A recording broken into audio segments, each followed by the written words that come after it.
राजनाथ सिंह ने ये बयान दोनों सदनों में दिया और सदन में बोलने के पहले उन्होंने एक मीटिंग भी की थी जिसमें कि national security adviser Ajit Doval, उनके साथ तीनों सेनाओं के जो प्रमुख थे, प्रधानमंत्री जी के साथ मीटिंग की और उनको ब्रीफ किया गया कि आखिर ये ट्रांसग्रेशन कैसे हुआ।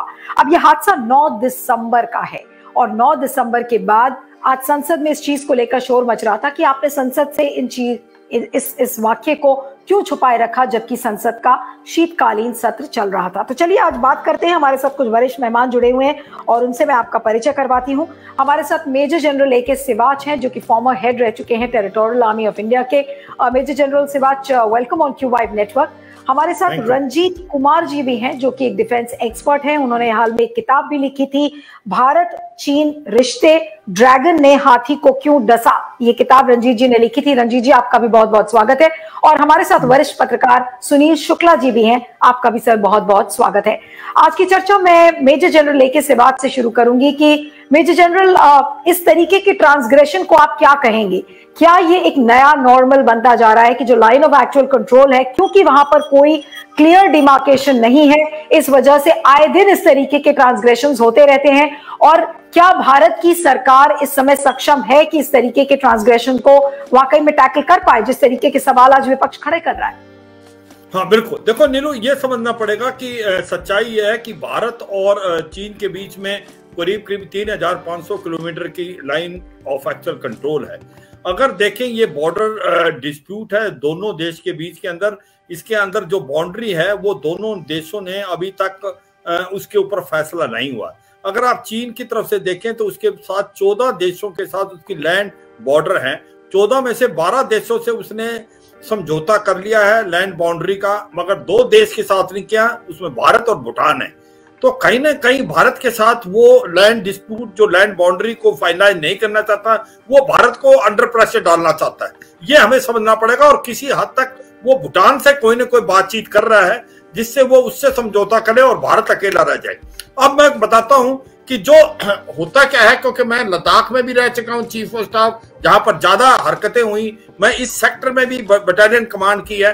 कुछ एक एरिया ऑफ डिफरेंट परसेप्शन होते हैं। हम सोचते हैं कि हमारी जो लाइन ऑफ कंट्रोल है वो यहां तक है, चीन समझता है उनकी जो लाइन ऑफ एक्चुअल कंट्रोल यहां तक है। तो दोनों एक दूसरे के इलाके में जाके पेट्रोल करते हैं, ऐसा भी होता है। और ये मानना पड़ेगा क्योंकि वहां पर ईयर मार्क नहीं है कि बाउंड्री कहां से जा रही है। मगर अरुणाचल प्रदेश के अंदर जो बाउंड्री है उसमें इतनी ज्यादा प्रॉब्लम नहीं है। उसकी वजह यह है कि क्योंकि वहां पर जो मैकमोहन लाइन को फॉलो किया जाता है, मैकमोहन लाइन वाटरशेड प्रिंसिपल को फॉलो करती है, मगर उसके बावजूद भी वहां पर एरिया ऑफ डिफरिंग परसेप्शन तो है। अब मैं ये बताऊंगा कि ये इलाका क्यों इंपॉर्टेंट है, तवांग का और यांगसे का। हमें सब ये पता है कि तवांग एक पॉलिटिकल हब सेंटर है, बुद्धिज्म का एक प्रकार से आपको मक्का है। और तीसरा वो इलाका ऐसा है, अगर उस इलाके को पकड़ लिया जाता चीन से तो असम की तरफ और भूटान की तरफ जाना बड़ा आसान होता है। और इस तवांग सेक्टर में जो यांगसे है वो 17,000 फीट का है और भारत वहां पर चीन को डोमिनेट करता है। और चीन ने ये पहली बार नहीं इसको कोशिश की लेने की, पिछले साल अक्टूबर में भी की थी और उससे भी 3-4 बार पहले भी ट्राई कर चुका है।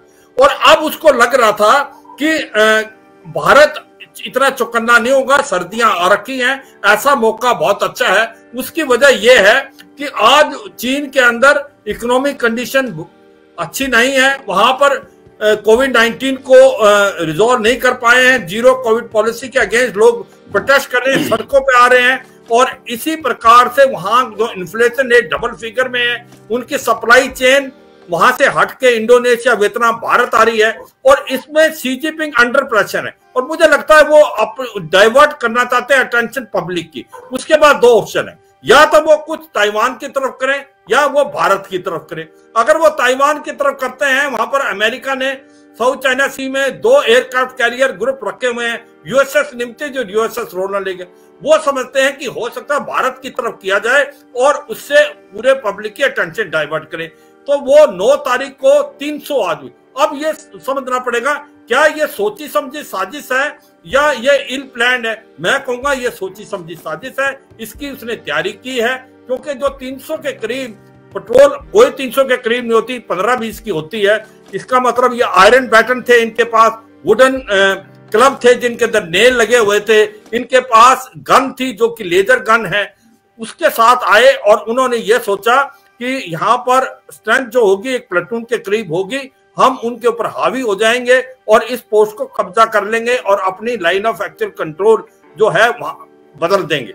मगर उनको ये सरप्राइज लगा कि भारत की फौज चौकन्नी थी और उसको पीछे धकेला गया, दोनों तरफ मुठभेड़ हुई। हमारे 6 जवान जो हैं उनको चोट लगी, पर 20 से ज्यादा जवानों को, चीन के वालों को काफी जोरों से चोट लगी।